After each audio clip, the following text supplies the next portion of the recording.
Hello, everyone. What is going on? It is your host, Madman, and we are here with Madnight Mass, Episode 3. Oh, so exciting. So now we get another shot of the Epic Church. Needs a bit of an interior paint job, although they have managed to keep all the light bulbs updated. Good for them. You know what? Kudos to them. I'm sure light bulb shipping with Amazon on a small island is a hell of a thing. I'm sure they pay a premium for that. And our epic, totally legitimate priest guy is examining the confession box. And he walks in and he starts confessing even though there's nobody there. The thing about confession, I'm not a Catholic. I was raised Protestant, so Jewish light, in other words. You kind of need a person listening to you for confession to mean anything. But the scene is an excuse to do exposition. And this is very important for this series. The exposition delivered in this scene is kind of crazy. This is the Lovecraftian, verbose, overblown kind of narrative. This is one of those parts of this series where I love the concept. It's such a great concept. But the execution of it needs to have been tightened. And I'm not suggesting that the dialogue we're hearing is badly written. What I'm suggesting is there needs to be less of it. It's the quantity that needs to be reduced, not the quality. Because here we have this priest. He's being very respectful. He's at the Wailing Wall. Good man. He's wearing a yarmulke. He's doing everything he's supposed to do. Puts his little prayer scroll in there. We all have to have our rituals, man. Getting up in the morning and brushing your teeth is a ritual. That's something you have to realize. The little things you do in your life matter, not because they have tangible physical benefits, but because they provide you with a sense of routine. So basically, this guy's saying, well, this old priest from this town was an old man, and his brain was failing. He was suffering from dementia. He had overstayed his welcome. He's scared. Poor motherfucker. Dementia is like a bad trip that never ends. It's hell. And so he's praying. He's like, maybe something can save me from this hell of my own mind rotting. If you've never had a family member who goes senile and deals with dementia, then this scene will not impact you as much, but the way that it's done is so well crafted with the bars across his face. He's got a prison being projected onto his face. And then we cut right to this bitch who's like the chick from One Flew Over the Cuckoo's Nest. She's like the creepy, evil feminine. If there's an evil masculine, there's an evil feminine. That's what this woman represents. And women will tell you, if you talk to them, about some person in their past who used their wiles in a way that was evil. Just like guys will talk about, this guy was a douchebag, he beat me up for no fucking reason, Women, if you get to know them and talk to them like humans, will tell you, yeah, this girl, she made up all this shit about me and gossiped and blah, blah, blah. That's this chick.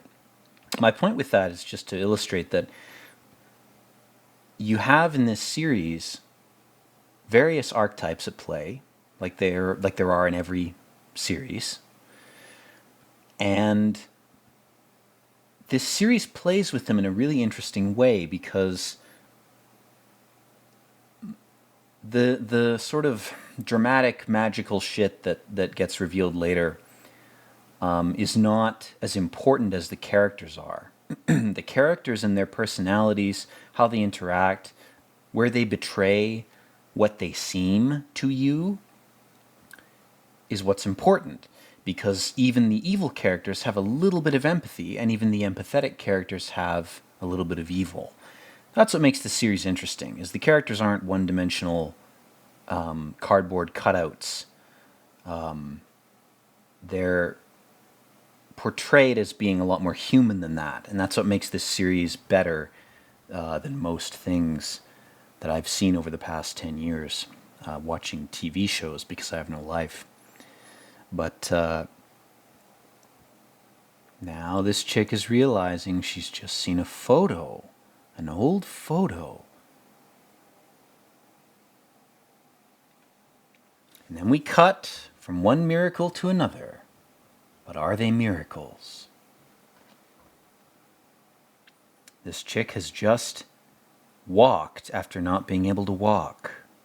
Adrenochrome has given her the power to walk again. My God, only 30 Haitian infants had to die for her, for one human being to be able to walk. Who might have been aborted at birth. She might have been. She wasn't. I'm not suggesting she should have been. But that's, another way of dealing with that.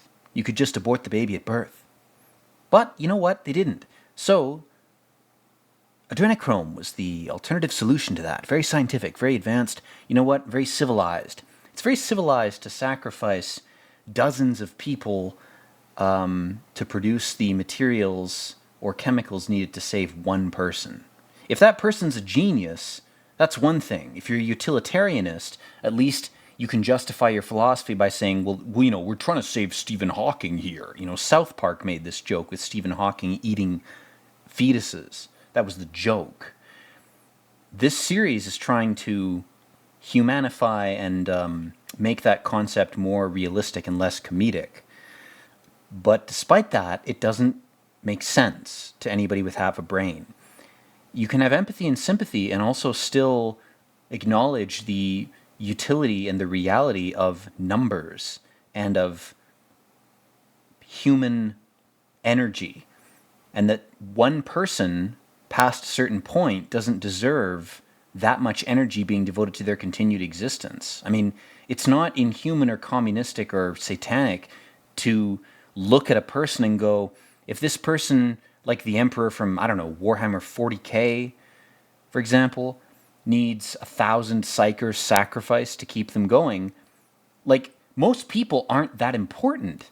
The Emperor in that fictional story needs those people because he's trying to keep the webway open. That's an extreme fantasy case of this type of shit. Stephen Hawking, in the South Park fake narrative, he was eating fetuses as a joke. Now we know he was going to St. James and having orgies with dwarfs, according to that fake narrative, which is probably a Russian propaganda attack on American intellectual and political elites. But regardless of whether it's true or not, these types of shows bring this up because they deal directly with the idea of communal sacrifice and miracles and these types of religious things that have in many cases been transferred to science. Science is trying to make itself into a religion, and it could do a good job of that and do a lot of good for society. That's a possible future. That's a possible timeline, is science unifies with the remnants of Judeo-Christianism and it becomes a religion unto itself that actually is able to do some good in society. That's the timeline I'd like to live in. That's where I'd like to be transferred or shuttled to. But series like this show what not to do when you try to combine any sort of scientific knowledge, any sort of scientific idea, with any sort of religious idea. Because it's, to use a tired metaphor, it's like oil and water, It's like alcohol and blood. Here we are back at the AA session. Let's rubber band back to things. The past few scenes were basically just rehashing shit that already happened. This is some new shit, so let's go back to this. So again, on his Illuminati checkerboard AA meeting, he's being interviewed about what his real sins are. He's being offered a chance to confess, but he's not confessing to God. He's confessing to his fellow man. Hopefully a representative of God. Hopefully.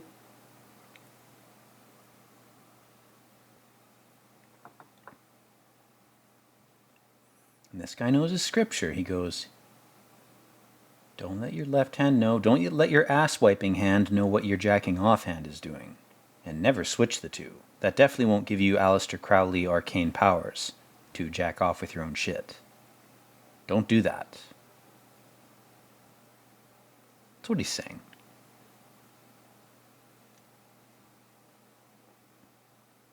And this guy's like, see, my IQ is above room temperature, so I can tell when I'm being fucking scammed and mentally raped by a vampire. I'm not a retard.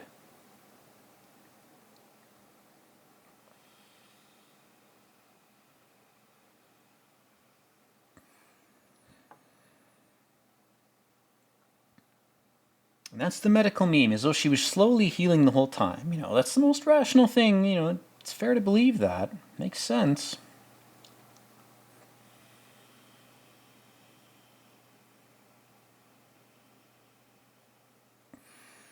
And this guy's so sharp. He's like, you couldn't have known that she was naturally, quietly healing to the point where you could get her to walk during that moment. So this had to be some kind of a contrived thing. And he goes, I need to know how you knew. This is so much like Burnt Orange Heresy, and it's so much like True Detective, man, because the characters are not idiots. They behave at least a little bit like real people. These are well-written characters, man. This is how to write characters.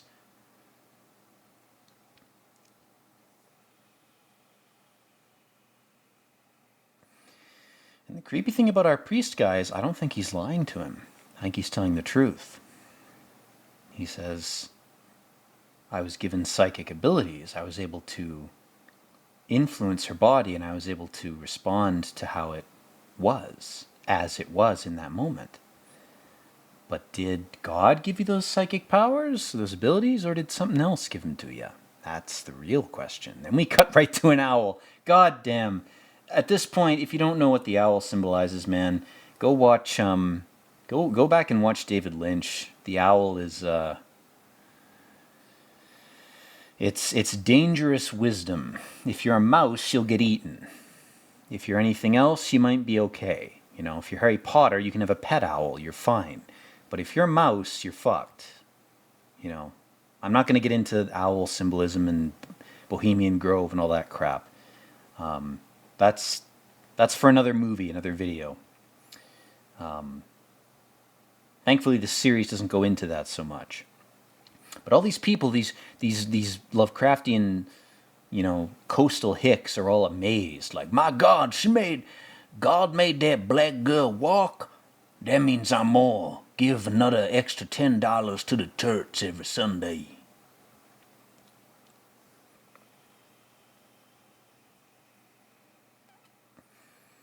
Oh, Miss Green with green eyes. Middle Earth, the middle path, purgatory, the center. Blah, blah, blah. You guys know what I'm talking about if you're awake. That's a nice detail, though, for real, that they called her Miss Green. Just add an E to the end. We want to say that she's green, but add an E to confuse people who are too stupid. And then this guy, after going to communion and drinking whatever was in that cup, he's like, my lower back doesn't hurt anymore. My God. It's almost like I've been subtly dosed with adrenochrome. My lower back is totally fine. Holy shit. His wife's like, I've been doing Sandra Bullock's foreskin facial routine for weeks. That's why I look 10 years younger than I am, you moron. It's almost like you have to sacrifice other people if you want to prolong your own damned, worm-ridden, corpse, zombie, vampire type of existence. You have to constantly kill and use the body materials of the dead. You have to do what I've done. The women did it first because you wanted us to look beautiful and we're going to blame you for it. Yeah, Eve ate the apple and then she blames Adam for it. Fuck that. Again, this brings me back to this random crazy theory I had, because I'm a mad, insane person, that the apple on the tree of knowledge is a human infant. That's the metaphor. It's not a real apple, you idiot. It's that early humans, in times of starvation, when women miscarried, ate the corpses of the infants and realized they contained beneficial chemicals, aka adrenochrome, that prolonged life. And then they created societies based on fictional demons that don't exist that justify the eating and drinking of infant bodies and blood.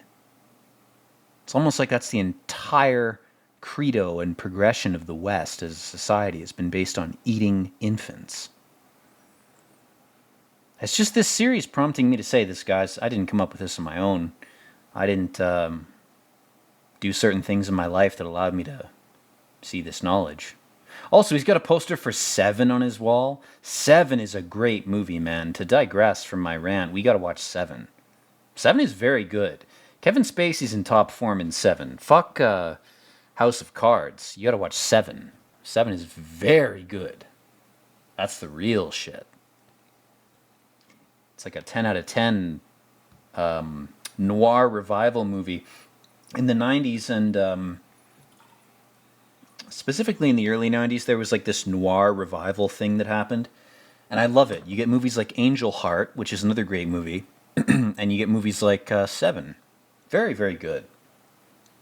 And now this guy's like, now that your legs work, I want to fuck you, because you're not a cripple. Very epically I don't even know what you'd call this chick. Alternately mobile, whatever the fuck the PC Big Brother term is. Oh, she's alternately mobile. Oh, that's very cool. What's not cool is you didn't want to get with her until her legs started working. It's like, if your legs work, does that mean your cunt works? He just asks her that in the show. Oh yeah, give the old chick some adrenochrome. Give them all some adrenochrome. Put it in the water supply. Put it in a vaccine. Get us all addicted to it, so we all have to eat children. Wouldn't that be an insidious plot?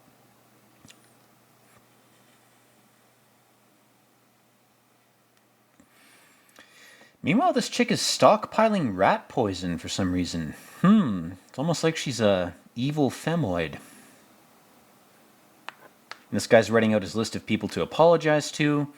He's jacking off to the guilt control mechanism of the West, which is feeling guilty will definitely make you change your ways. It won't make you hate the entity that made you feel guilty. If you have an IQ below room temperature, you'll just be a slave to your own guilt. What a fun life to live, to be a slave to guilt, rather than to have a purpose, a vocation, an idea that you live for, kind of like living for God. It's much better to live for guilt, or live under the aegis of guilt and be eternally cucked and tortured by guilt or shame that you're not good enough. That's definitely motivating to me, guys. I don't know about you, but feeling guilty and feeling ashamed, that makes me want to create cathedrals. That makes me want to, build masterpieces. I'm so motivated by being guilty and ashamed. I'm so motivated by that. My God, it's like my eyes are open. That's part of what the show says, and it doesn't say it till very late in the show, so I'm kind of getting ahead of myself by ranting about that. Let's get back to the show here, because we just got through a nice musical montage. They're cooking the adrenochrome there in the Clinton laboratory. And it seems like they're running out of it. It's almost like the priest is high on his own supply. Ooh. Your purple robes won't shield you from the truth, my friend. And those altar boys, they seem mentally healthy. You haven't been abusing them. That's good. That's a rare thing. I shouldn't joke about that. Abuse happens all over the place. If you look up rates of abuse by teachers to students in schools, it's a lot higher percentage-wise based on the size of the population and the population of students in particular than it is in the church. So people saying, well, the Catholic Church is all pedos. Yeah, there's a bunch in there. That's not wrong. But again, other areas are worse off. So you can't point to the Catholic Church and be like, well, the Catholics are all secret pedos. It's like, yeah, a lot of them are. A lot of them are. But that's not an uncommon thing in other realms. So if you're trying to do a relativistic comparison, which a lot of people do, they're like, well, relative to everything else, it's worse to be a Catholic altar boy. Anyway, let's get off that creepy tangent. Let's get back to what this guy's saying. He's like, well, there's lots of illusions on Earth. You know, there's lots of Plato's caves you can get stuck in and look at the Lascaux paintings. And he goes, but as Catholics, we believe that Christ literally wanted us to eat his dead body. He wanted us to engage in a necro-cannibalistic ritual where we consume the dead blood and flesh of someone who's been killed. And when you're killed in distress, your body produces a ton of adrenaline. And that becomes what they call adrenochrome, because you've suffered. So Christ's suffering would have imbued his dead and dying body with tons of adrenochrome. And he conditioned his followers to become addicted to that substance. And then you'll go to heaven because you're a vampire. Or will you? And this reminds me of a lot of very creepy lore about Catholic depictions, and I'm speaking specifically about Catholicism in this. I know I'm a Protestant. I'm not a practicing Protestant. I'm a deist at most. That's the furthest I'll go. I think there's something. That's the furthest you're going to pull me in that direction. What I'm trying to say is that there are some very interesting takes on Catholic imagery. The flaming heart in the wreath of thorns that is often combined with images of Jesus by Catholics is actually a symbol of Lucifer. And again, Lucifer's not Satan, but he's not Christ either. He's kind of on the middle path between the two. But he's not Christ. So if you think you're worshiping Christ, according to some interpretations of Catholicism, you might be worshiping Lucifer instead. Which, I don't know, maybe that's the way to go. I'm not going to say it's not, but I'm not going to say it is. You know? He's Prometheus. He's a light bringer. This guy, though, in this narrative is definitely not a representative of anything good. We realize later on that he's doing something extraordinarily selfish, and he's sacrificing essentially this entire town just to have his little LARPing trip and talk to his ex-GF.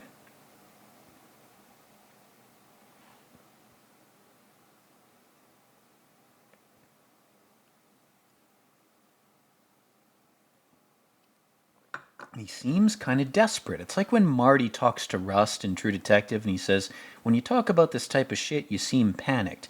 This guy seems like he's lying. He's not James Figueras. He's not a very good liar. He seems uncomfortable with what he's doing. And then we realize, oh, he's gone into adrenochrome withdrawal. Quick, someone cut your wrist and feed him.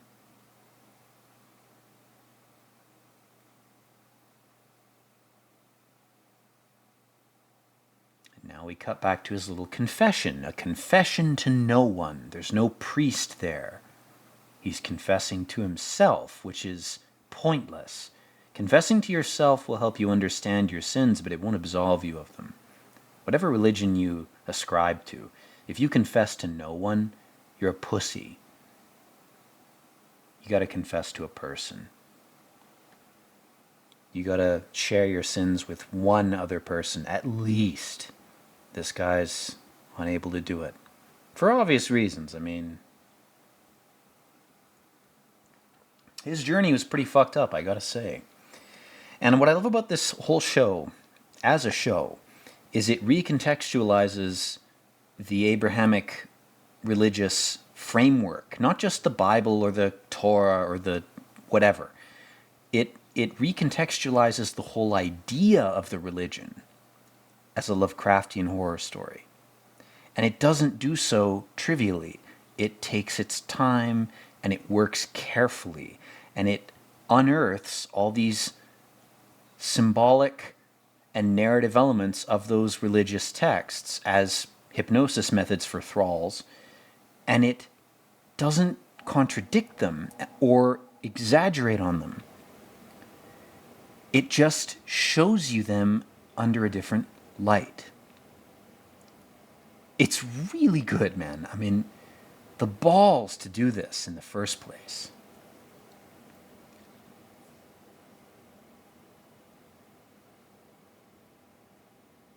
Again, a very biblical scene. A guy lost in a sandstorm. Very common thing that would happen in a sandy hellscape deforested by Nubians who wanted to build wooden temples. The Nubians deforested the deserts to build their wooden temples, which then burned down or decayed, or both.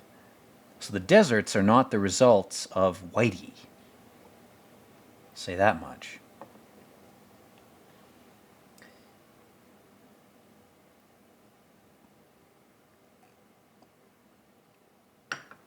So now he's at the doctor after his little fainting spell there. And he goes, I'm fine, I just need to go to St. James and eat a child. Then I'll be back on my feet before long. Biden owes me one, he'll give me a kid. He's got one in his freezer at home. Like a frozen fish.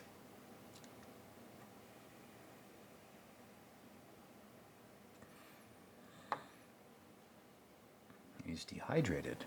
Interesting. Probably your liver processing the adrenochrome dehydrates you.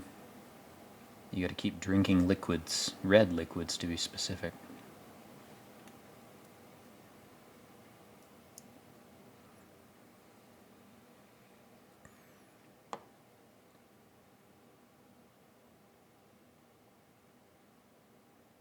Drink some tap water, I'm sure that'll help.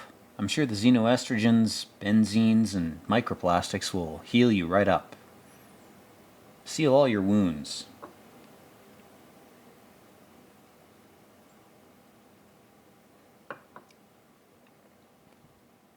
Ooh, what's in our Muslim policeman's son's bag? It's a vampire enthrallment text. I would be very concerned if I was this guy's dad. I sympathize with this guy. Don't drink the Kool-Aid. Kool-Aid is a very generous euphemism for the Eucharist. Better to drink booze like this guy. It's a better blood substitute. Just get drunk. Reality's a shit show anyway. And this chick's back here to, I don't know, make fun of this guy because he's the one who accidentally shot her while he was drunk. That's the epic. This scene is bullshit. It means nothing. It's just drama. This chick is gonna cry at him as if he doesn't feel guilty enough.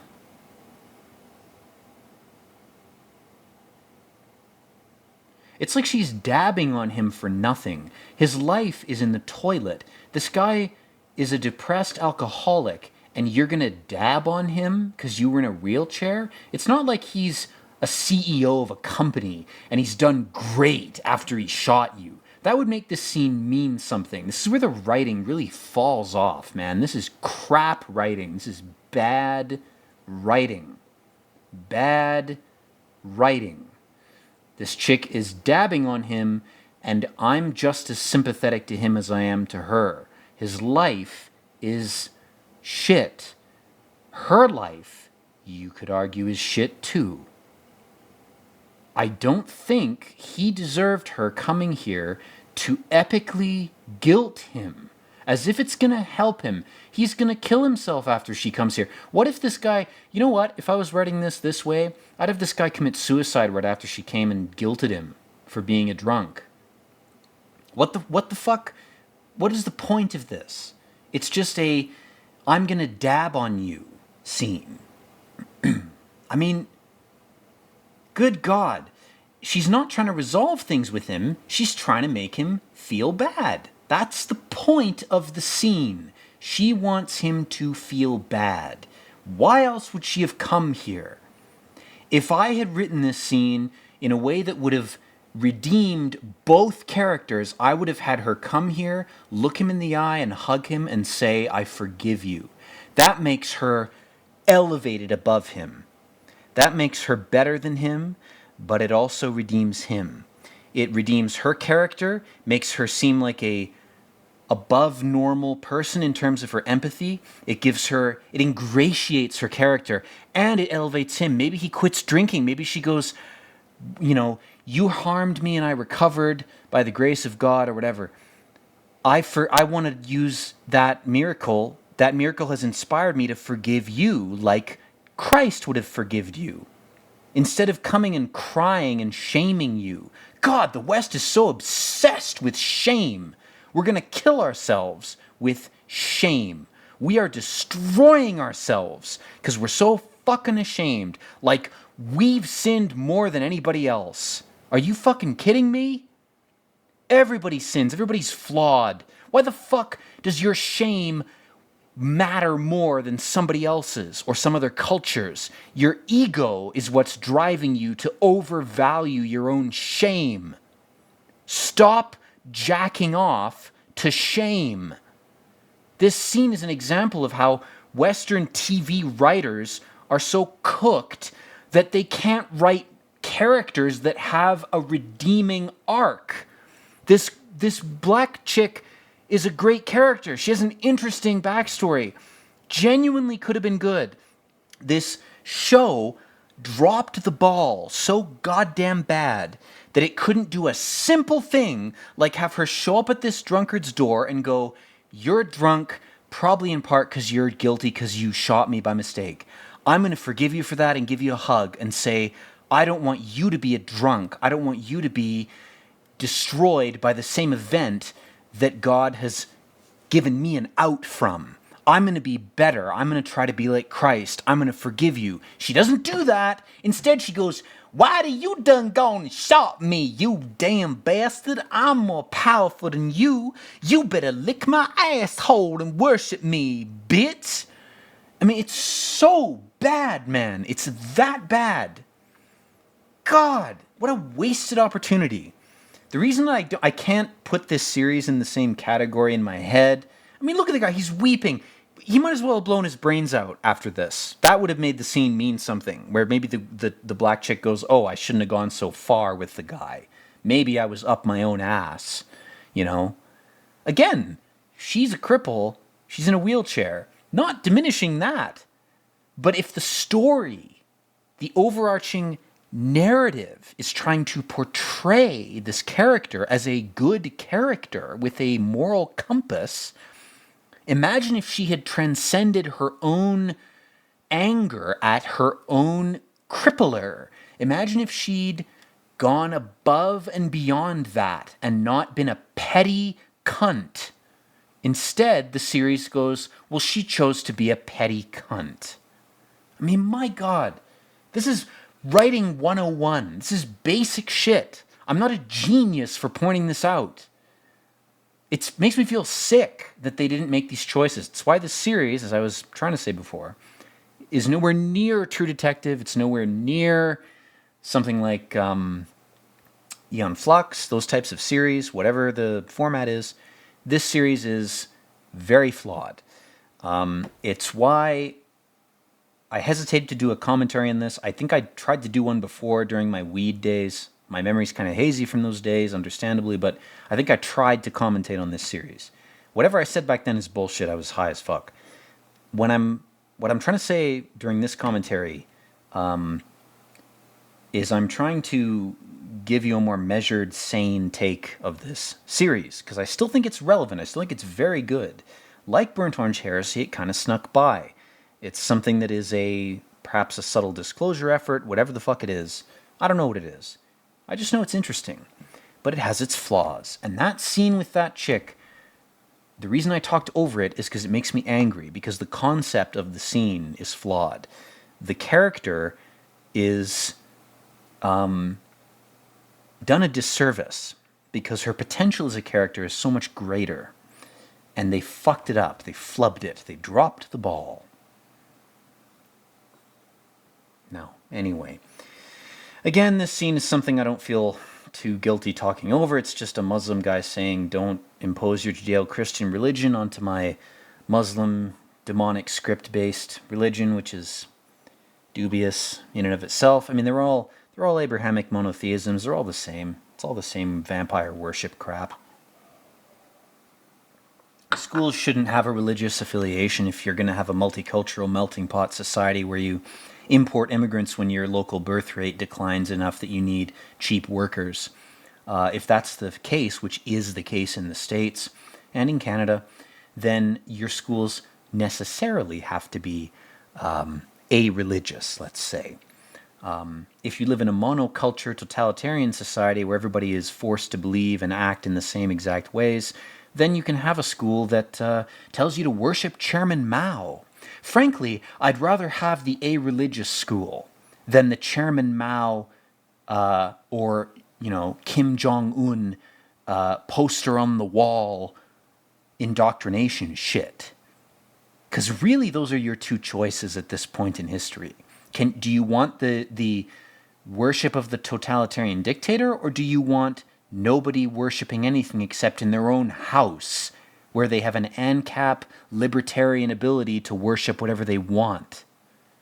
The political dialogue in this is pointless. Again, it's trite, it's bullshit, it's not interesting, it doesn't develop any of the characters, it's just done for drama purposes, which is why I'm ranting over it, because I don't care about it. It's bullshit.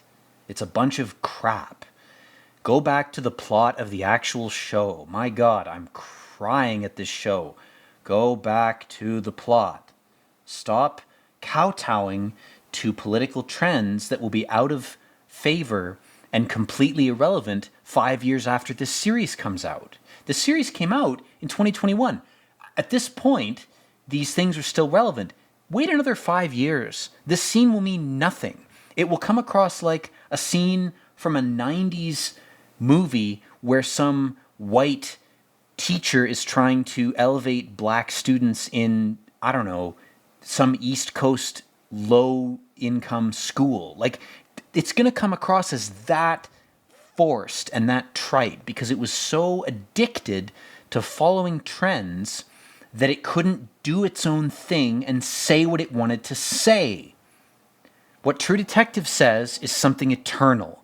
What Burnt Orange Heresy says, what 2001 says, even what The Shining says, they're all eternal trends in human psychology, symbolism. These are things that don't go away. They don't get old. When you talk about those things in a nuanced, interesting way, even if the visuals are not, free of the cyclical trends of aesthetics, which no visuals are, at least you haven't hedged your bets on contemporary politics. Don't ever do that, man. That is suicide. To be like, I'm going to make a commentary about politics. I'm going to make a big mini-series of sketches, and it's going to talk about exactly how things are in the States between 2013 and 2019. My series will last forever. No, it won't, because you were too up your own ass about commentating on things that were right in front of your face. Instead of commentating upon deeper, more eternal, unshakable, unchangeable aspects of humanity. Even if we upload ourselves to fake robot bodies, there are certain things that are still going to be problems in 100 years. And those are the things you want to talk about. Those are the things that will never be solved. They're the things that deserve attention. And this series, where it strays away, where it pisses me off, is where it talks about that shit. But thankfully, it does enough good stuff that I still want to watch it. I'm still going to do my commentary on it. I'm going to talk about it. And this guy's, this is a good scene to rubber band back into the film. This guy's ex is saying to him, you have a low opinion of yourself. If anyone talked about you the way you just talked about yourself, I'd want to kick their ass. That's a good friend. Male or female, fuck buddy or just a guy you grew up in high school with. If he says to you, bro, you're worth more than you're telling yourself you're worth. That's an honest thing. That's a risky thing to say to somebody. Somebody could misinterpret that. If a friend says that to you, they're being honest at their own risk. They're risking the friendship just to tell you that. That's an important thing. That's a good friend. Anyway, this chick's mom is getting younger because she's being fed adrenochrome.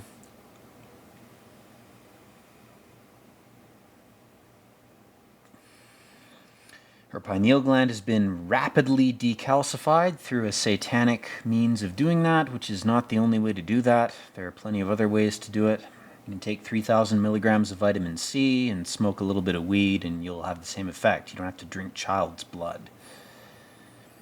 Problem with adrenochrome is it can't be synthesized. We live in this science-based society that's so confident in its ability to take violent natural processes and process those processes into sanitized, humane ways of producing the chemicals that we need, that we think we can synthesize adrenochrome. That would be great if we could. I hope we can. Because, man, that would be a hell of a shortcut, no pun intended. But, in any case, in this movie's universe, these people don't know anything about that, just like most normies don't know how to decalcify their pineal gland. It's a dangerous thing to do. You don't want to do it without knowing what you're doing. I did it without knowing what I was doing. Let me just say, if you do it without knowing the implications, you're gonna have a hell of a time. Pun intended. It's gonna rock you in a way that's not fun. Psychosis is not a fun gateway to pass through, even if you escape out the other side. You're never quite the same afterwards. It's a very serious thing. Be very careful with your health. Monitor all the data you can get from your doctor. Get a good doctor, not one that's trying to grift you or one that's just incompetent. And know what your statistics are. Know what your vitamin levels, your blood pressure, your organ functions, know what they are. Know what your spacesuit is doing before you try to fuck with it. That's all I'll say. Anyway, the drunk guy, our black chick epically shaming him, has forced him into AA, which is just another shame chamber. Yes, a shame chamber I'm sure is perfect. This movie definitely supports that. Until it doesn't. Then it exposes the flaws.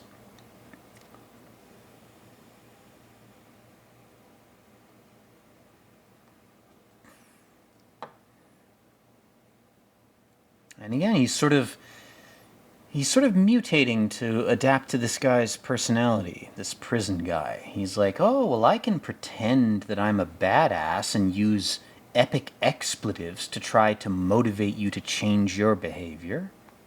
You know? If that's the way you want to speak, I can modulate my speech however you'd like.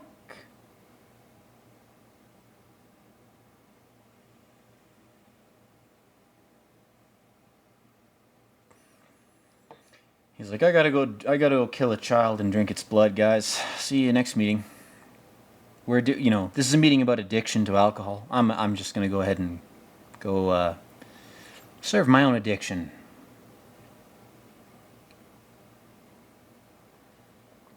And adrenochrome withdrawal, I can't imagine that. Alcohol withdrawal is not that bad. You sweat a bit, you have a few sort of DTs. It's really not that bad once you get used to it, but adrenochrome withdrawal? Man, can't imagine that. It's got to be a much longer, deeper stint in hell to withdraw from that. Whew. It's almost like you shouldn't have got addicted to it in the first place. You should have just taken vitamin C and smoked some weed. That would have had the same effect, but you're too retarded to do that. So you got hooked on the wrong thing. Multiple paths to the same destination, and you're on the much harder path. I mean, maybe you want the difficulty, you know? Maybe you want to deal with that kind of addiction. Maybe it's fun to manage the addiction. Maybe it's a challenge. I don't know. Not to me. I have enough of a challenge not eating too much, you know? I don't need more challenges than that. Thankfully, I'm borderline asexual. I don't even want to fuck anybody now. I just don't care.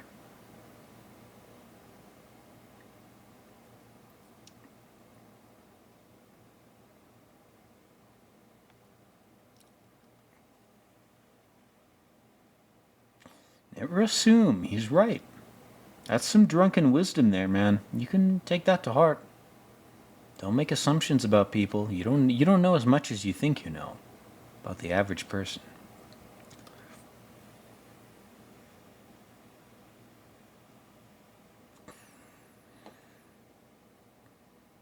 This guy's being real.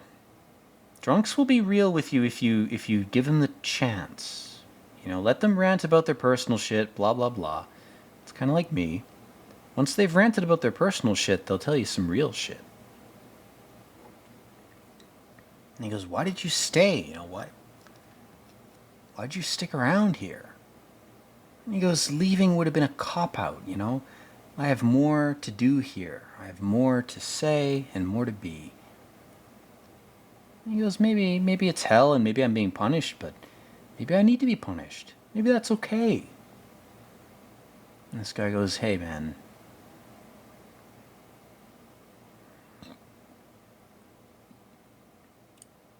His wife got buried on the mainland. Man." He's like, "I couldn't even go to her funeral. Poor bastard." I like that at least they humanized this guy after the black chick chewed him out. And again, rightly so. She got crippled by the guy for years. Ruined her youth. Heavy shit. But the way they did it, it's not that they did it, it's the way they did it that bothers me. Hope I made that clear. And he goes, "You've been in prison, you know, you've been ass raped for months. You know." He goes, "No, reality's basically just a prolonged ass rape. Nothing is new under the sun." He's right about that.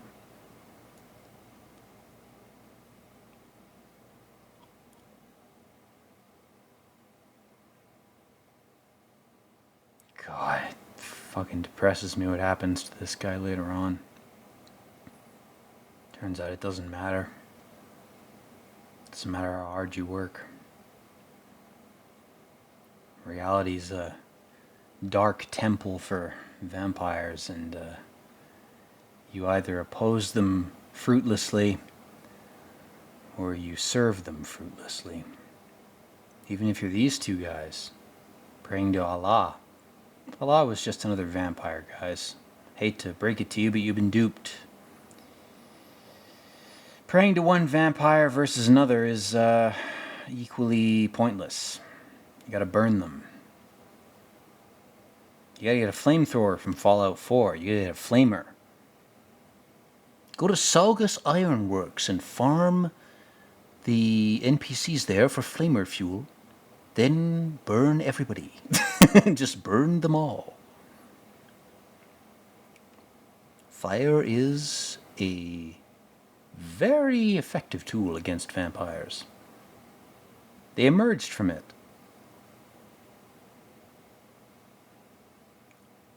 You'd think they'd be immune to it, but in fact, it's their Achilles heel. What you emerged from is your Achilles heel. That's always the case. If you emerged from water, water will kill you. If you emerged from fire, fire will kill you. If you emerged from earth, earth will kill you. If you emerged from air, air will kill you. I think that's true. Interpret that however you'd like. Ooh, how will you interpret what I've said? Ooh.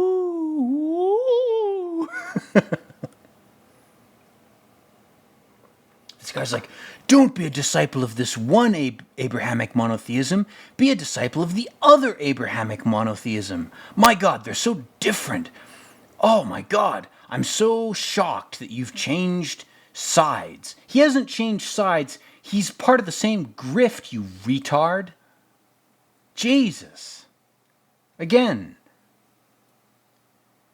I don't want these characters to be genius, fucking occult, red-pilled, fake people.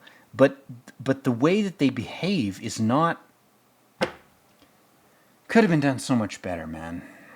It just could have been done better. Maybe there's a point to it. Maybe the point is that this father and son are debating religious semantics in a way that is just a waste of time. I'd like to think that's the point. If I'm being generous, that's the point. You know, your mother wore her hijab. even when they compared her to Osama bin Laden. Dude, Western society has never been more accepting of Muslim women, man. We have never had as many laws put in place to prevent discrimination as we do now. If you're still complaining about this shit, go back to Iran. Throw your gay son off a rooftop, because he's obviously a fucking fag. And I'm using that term in the British cigarette sense. He's obviously a cigarette. Fuck's sake, man. Why are you on a random island in the West unless you want to be here? If you don't want to be here, get out. I'll say it. You know what? If you want to tell white people to get out of North America, I'll agree with you. I'll go back to Wales. I'll go back to Ireland. I'll go back to England. You know what? It's better there than it is here. So yeah, maybe I will go back. Maybe it has been shitted up so much that I don't even want to be here. Not yet, but it's getting close, man. You want to drive me out of this place? Go ahead. I'll go back home. I have a home that I want to go back to. You want to go back to Syria? You want to go back to Iran? Good luck. Yeah, the US fucked with your elections. Of course they did. What did you expect? You expected to get away with just raping and murdering your own people? With no judgment? And calling it justice? Calling it something viable? For fuck's sake, man. God damn. Open your fucking eyes.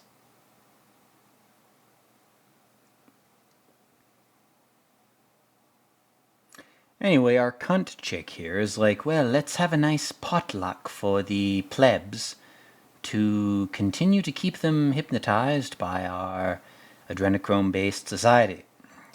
And they're like, yes, we will obey you, madam.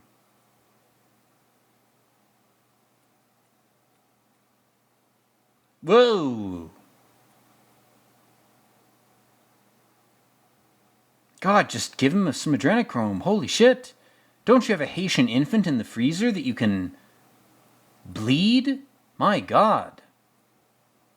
How insensitive to this man's specific biological needs. Why would you not just have an infant that you could feed him from? My God, clearly that's what he needs. Poor bastard. He's suffering. Why aren't you healing him? Why aren't you helping him?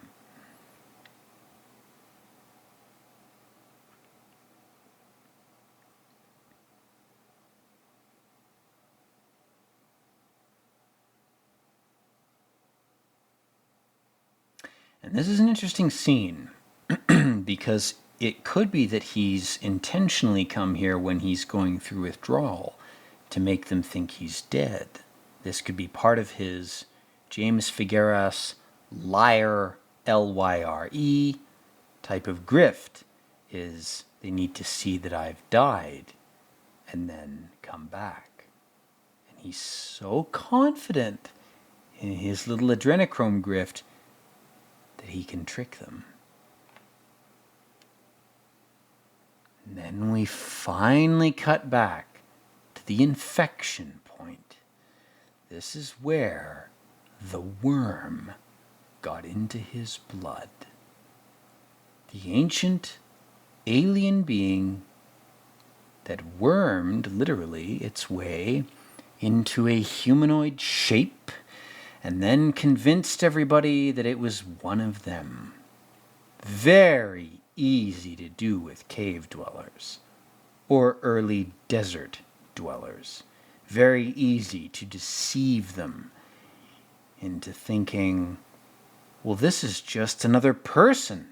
This is Muad'Dib from Dune. My God, worms are actually good, guys. We should actually worship worms. We should burn them.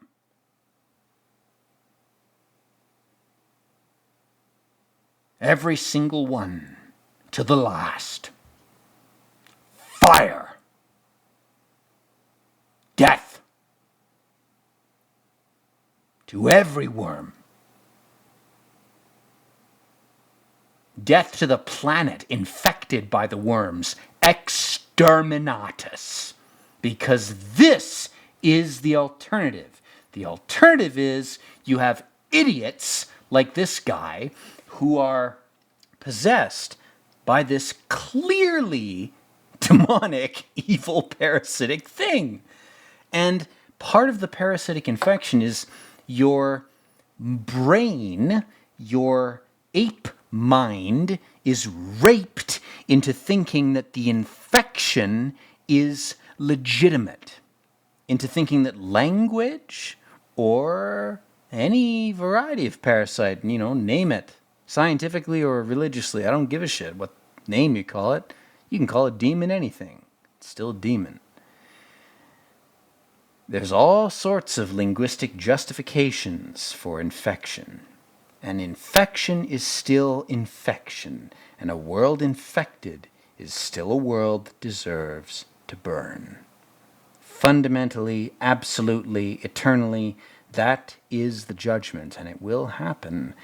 Not in a dramatic way. It'll be instantaneous. You won't even see it. You'll be asleep, and you'll just die.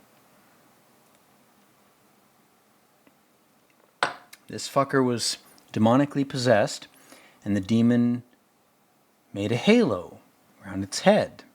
All it took was a very simple illusion played to the irises, to the eyes, an illusion for the eyes, and a fount of blood, communion.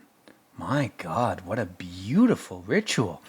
Look at how beautiful this is. It's definitely God telling you to drink blood and eat flesh to gain immortality.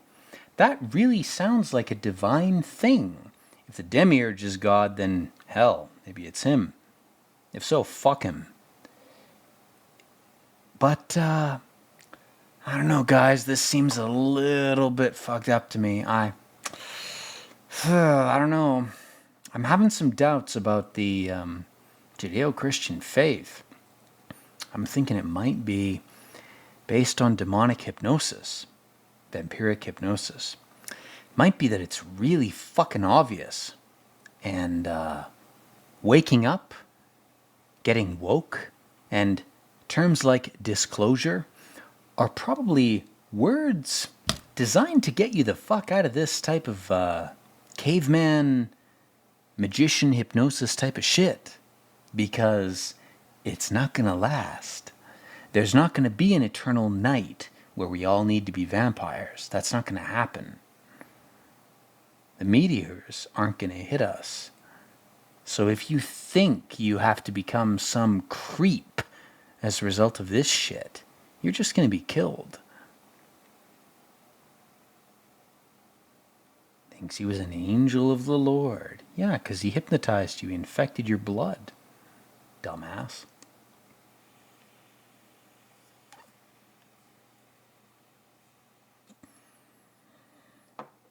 He's totally enthralled. Totally hypnotized. This movie reminds me of another movie called Let the Right One In, which we should watch. Let the Right One In is very good. It's very similar to this.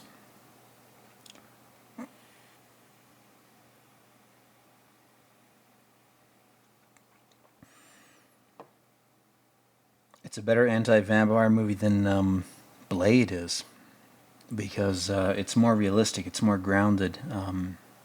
It looks at its human characters and assumes that they're going to make human choices, which these characters do.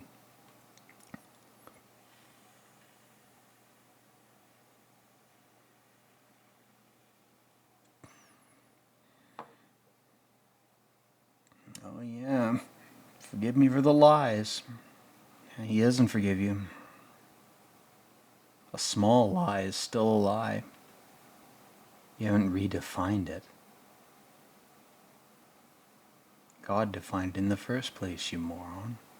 He's got a fucking Joker smile on his face with the blood.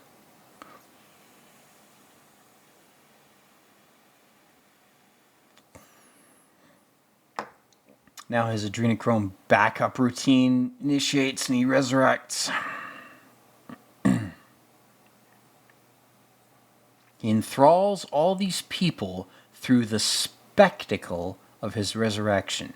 He performs a magician's trick with chemicals. He's used chemicals to convince these idiots that he's divine. And they're so stupid, I would have beat his head in with that chair. I would have reduced his brain to a fine pulp. Because then, how are you going to resurrect then, big boy, when your brain is porridge?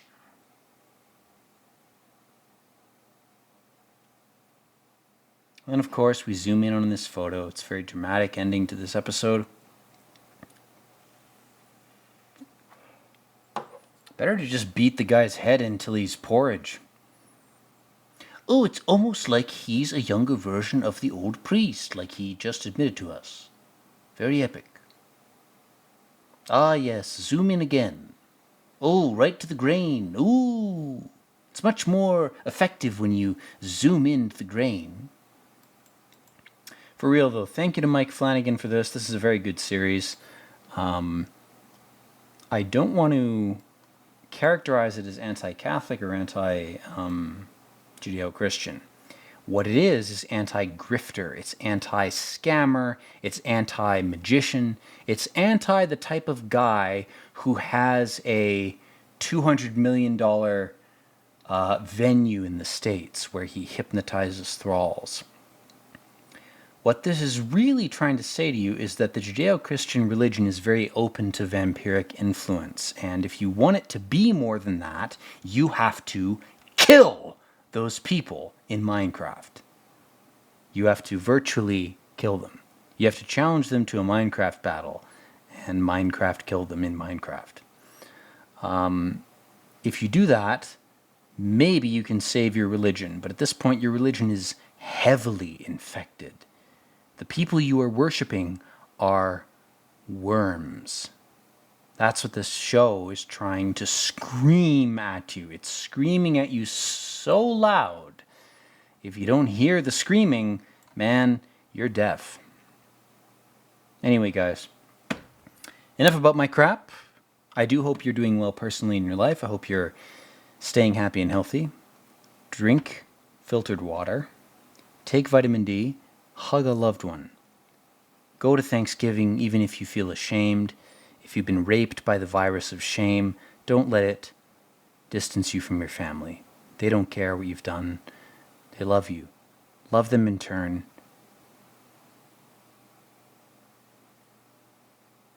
Be part of your family. That's all I have to say. Anyway, guys, credits have rolled. Thank you for watching. And once again, peace out.